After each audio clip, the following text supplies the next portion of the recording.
Use las palancas de neumáticos para quitar la cubierta.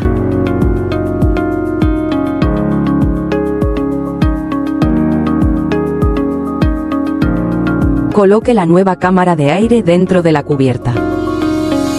Infle un poco la nueva cámara de aire para evitar que se tuerza antes de instalarla.